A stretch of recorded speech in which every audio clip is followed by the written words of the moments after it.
दिल्ली से राधा वल्लभ श्री हरिवंश। गुरुदेव, आपके चरणों में कोटि कोटि प्रणाम। गुरुदेव, यदि किसी व्यक्ति की मृत्यु हो जाती है तो उसका अगला जन्म हो जाता है या अपने कर्मानुसार किसी लोक को जाता है, तो महाराज जी फिर पितृ बनकर कैसे आते हैं? अगर कोई गलती हो जाए तो पितृ परेशान करते हैं, ये कैसे संभव है गुरुदेव? आप ये समझो, आप पितृ नाम दो, भूत नाम दो, कुछ भी नाम दो, अभी जो इनको बताया वो कर्म ही होता है। हमारा कर्म ही होता है, कोई हमको परेशान नहीं कर सकता। कोई देवता, कोई भूत, कोई प्रेत, कोई पितर, ये बात गांठ बांध लो, कोई तांत्रिक, कोई सिद्ध। यदि मेरा कर्म गलत नहीं है तो विश्व ब्रह्मांड में किसी की ताकत नहीं है कि वो हमको दंड दे सके, क्योंकि सबका शासन करता भगवान है, ईश्वर है। अगर कोई अपने तप का प्रभाव भी करना चाहे, मान लो तपस्वी है, तो बीच में आके खड़ा हो जाएगा। बिल्कुल वो भजन नहीं करता, पर वो निष्पाप है, उसने अपराध नहीं किए, तो किसी न किसी रूप में भगवान आके खड़े हो जाएंगे, उसकी रक्षा कर लेंगे। इसीलिए उनका एक नाम है ईश्वर। संपूर्ण जीवों का शासन उनके हाथ में है और सब जगह विराजमान है। यार, मैंने तो भगवान को पुकारा ही नहीं, लेकिन मेरा सब काम बन गया। ऐसा फंस रहा था, ऐसा गिरने वाला था कि मर जाते, ये लोग फंसा लेते। ऐसा कौन बचाया? तुम्हारे अच्छे कर्म, तुम्हारे अच्छे कर्म है, बुरे कर्म नहीं। मैं तो फूंक फूंक कर पैर धर रहा हूं, जब से मुझे होश से कोई गलती नहीं हुई हमसे। हमारी दुर्दशा लोग कर रहे हैं, हमारी दुर्दशा इससे हो रही, उससे, कोई दूसरा नहीं है। बोले तुम्हारे कोई चक्कर है, ऊपरी चक्कर है, लोग ऐसे कहते हैं। वो अरे ऊपरी और भीतरी, केवल तुम्हारे कर्म का चक्कर है, दूसरा कोई नहीं है।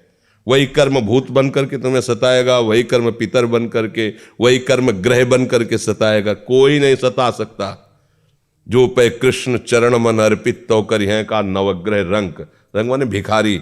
ये भिखारी नवग्रह तुम्हारा बाल बांका भी नहीं कर सकते यदि कृष्ण चरणारविंद में चित्त लगाए हो, और सब ग्रह तुम्हारे अनुकूल है और प्रभु से तुम विमुख हो, तो कोई तुम्हारी रक्षा नहीं कर सकता। तुम्हारे कर्म तुम्हें नष्ट कर देंगे। ये सिद्धांत सबकी समझ में नहीं आता है। अगर समझ में आ जाए तो भूल जाओ कि कोई पितर है, कोई भूत है, कोई प्रेत है। वही है, वही, दूसरा कोई नहीं है। वही तुम्हें दंड देने के लिए कभी भूत बन जाते हैं, कभी मृत्यु बन जाते हैं, कभी नाना प्रकार की घटनाएं बन जाते हैं। और इसीलिए उनका भजन करोगे तो असली रूप में आपको मिलेंगे। प्रेमानंद स्वरूप, महान सौंदर्य समुद्र, करुणा समुद्र। वही नहीं कहते, जो विमुख है, अधर्माचरण करता है, उसके लिए मैं काल रूप भयंकर हूं। भगवान ही कह रहे, मैं उसके लिए भयंकर रूप हूं। देखो, भगवान का ही एकमात्र स्वतंत्र साम्राज्य है। वही बनने वाले, वही बनाने वाले हैं। बस सावधान होकर उनका भजन करो, कोई कुछ नहीं कर सकता। जब आप मान्यता करोगे कि पितर हैं, भूत हैं, तो उस रूप में मिल जाएंगे। जाकी रही भावना जैसी, वो आप बिल्कुल मान्यता हटा दो कि जो भी नाम रूप है हमारे प्रभु के ही हैं। हाँ, जो हमसे गलती हुई वो हम गलत हैं, हमसे पाप हुआ, हमसे अपराध हुआ, पर स्वामी हे नाथ आप कृपा करके क्षमा करो, कोई कुछ सता नहीं। देखो, किसी का अटैक जो होता है ना, हमारे तन पर होता है, हमारे मन पर होता है। देखो ना, मतलब कोई एक्सीडेंट हुआ तो तन पर हुआ। कोई ऊपरी चक्कर जिसे कहा जाता है वो मन पर होता है। भूतावेश, कोई भी आवेश मन पर। तो ये तन मन, जब तक तुम अहंकार में हो तभी तक पीड़ा दे सकते हैं। अगर भगवान को समर्पित कर दिए, अब किसी की ताकत है?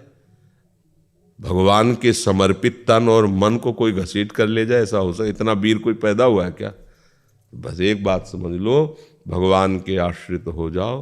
वही भगवान ने गीता जी में कहा, पितरों को पूजने वाले पितर लोग को जाते हैं, भूतों को पूजने वाले भूतों को प्राप्त होते हैं, और मेरा भजन करने वाले मेरे को प्राप्त होते हैं। वही पितर बने, वही भूत बने, आप जिस भावना से उनको भजोगे वैसे ही आपको मिल जाएंगे। वही सब अपना विस्तार किए हुए हैं। ये बात समझ में आ जाएगी तो फिर बात, कोई परेशानी नहीं है। देखो, गंगा किनारे जब हम भ्रमण करते थे, तो अब तो नियम लग गया है कि आप लाश फेंक नहीं सकते। नहीं तो गांव के लोग जो है वहाँ जलाते नहीं थे। अब 10 कोस से आ रहे हैं, 100 रखे हुए, कहाँ वहाँ लकड़ियों का। ऐसे ही गंगा नहाया और बालू बांधियो, गंगा में सकला दिया, तो सैकड़ों लाशें कुत्ते किनारे खाते थे, चीत चीत के खा रहे हैं। स्मशान है। कहीं हमको आज तक कोई परेशानी नहीं है। अकेले भ्रमण करते रहे, रात दिन गंगा जी का ही किनारा सेवन। बड़े बड़े हमको बंदूकधारी मिले, बैच जो बदमाशों के होते हैं। बस बहुत बातचीत की उन्होंने, हाँ ठीक है जाओ।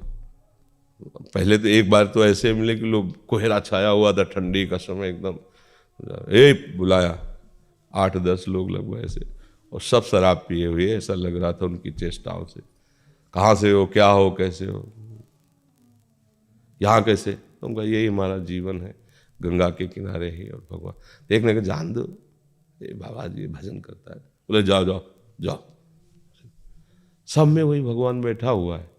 अगर मान लो प्रारब्ध होता पीटने का तो 10-5 लात जूता करते, फिर हटा देते। प्रारब्ध है शरीर का तो भोगना पड़ेगा, चाहे आप जितनी सुरक्षा में हो। जब प्रारब्ध, देखो प्रारब्ध बिगड़ जाए तो सुरक्षा वाला ही है, अंग रक्षक ही अंग भक्षक बन जाएगा। और प्रारब्ध अगर आपका सही, मतलब कर्म आपका सही है, तो मारने की नियत से, वो एक हमारे मौनी संत थे, वो गंगा किनारे काफ़ी समय तक साथ ही रहे सेनपुर में। तो वो एक दिन घटना बता रहे थे कि हम किनारे किनारे भ्रमण कर रहे थे और वो मौन बोलते नहीं थे। तो बोले एक अन्य धर्मावलंबियों का नगर था, जो विरोधी हिंदू धर्म के हैं, उनके मतलब कई लोग लड़के ऐसे मनोरंजन कर रहे। उन्होंने देखा बाबा जी, और शाम का समय था, बोले चलो इसे मारा जाए। उनका मनोरंजन है, जब उनको पशु पक्षियों को काटने में कोई हिचक नहीं, तो बाबा जी काटने में क्या हो। तो बुलाया, और तो उन्होंने मन में सोच लिया कि अब हमारा हो सकता है आज अंतिम दिवस हो। बिल्कुल मौन शांत रहते, भगवान का एकदम तन्मयता पूर्वक ध्यान, हो सकता है ये लोग मार दें। संत सब बात में तैयार रहते हैं कि भगवान का पता नहीं क्या विधान है। तो एक ने कहा यार तुम मार नहीं सकते इसको, उन्हीं की आए सब उसी से, तुम मारोगे नहीं इसे। बोले क्यों, तुम्हारा रिश्तेदार लगता है? बोले तुम्हारा कुछ बिगाड़ा नहीं, कुछ बोल नहीं रहा था, तुम मारोगे क्यों? बोले हिंदू बाबा जी इसलिए मारेंगे। बोले मार के दिखाओ तुम। अब 2-3 इधर हो गए, 5-6 इधर हो गए, आपस में थप्पड़ चलने लगा, वो चले गए।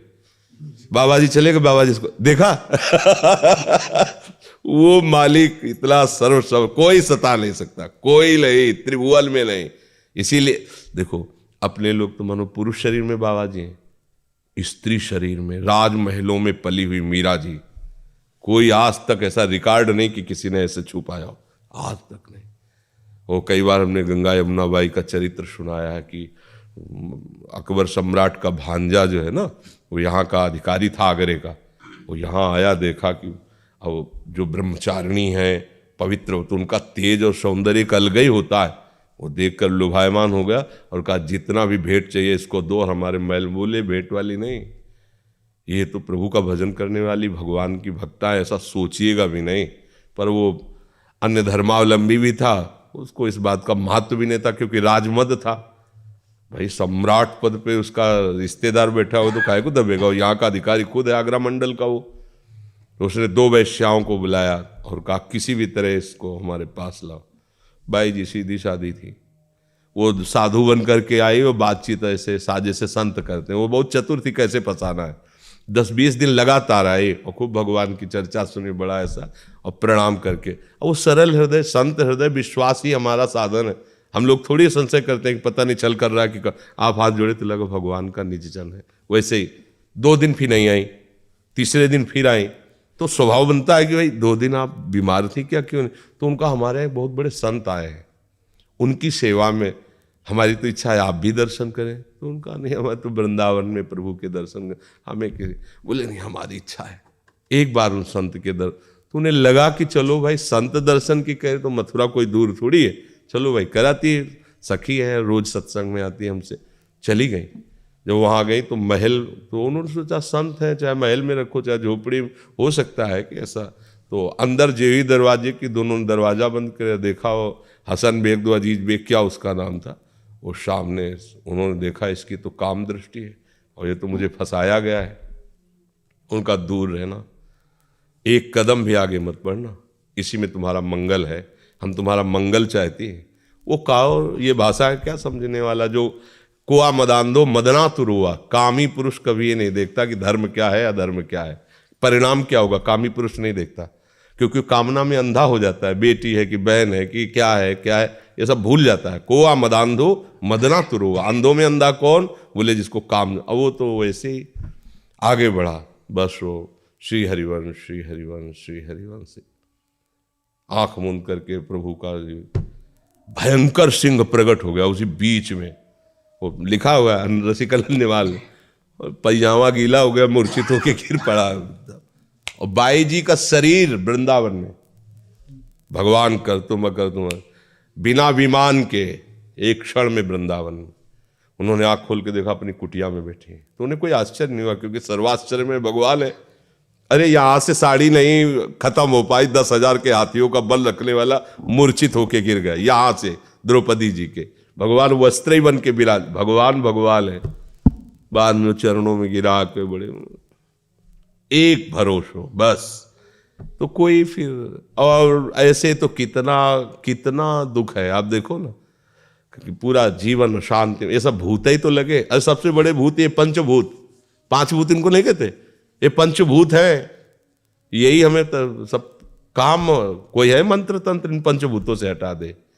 देखो कितना हमें फंसा लिया पंचभूतों ने। ये 5 भूत है, ऐसा फंसा लिए कि बार बार जब से प्रभु से बिछुड़े इन्हीं भूतों के चक्कर में जन्म मरण हो रहा है हमारा। एक बार भगवान का आश्रय लेकर भजन करो, कोई तुम्हें हरि स्मृति सर्व विपद विमोक्षणम, ये भगवान व्यास देव जी के वचन। हरि स्मरण समस्त विपत्ति, समस्त विपत्तियों से मुक्त करने की सामर्थ्य रखता है। बस ये कि हम लोग हरि स्मरण करें। राधा राधा राधा राधा, राधे श्याम राधे श्याम, राधा वल्लभ श्री हरिवंश, राधा वल्लभ। इसी से मंगल है जी।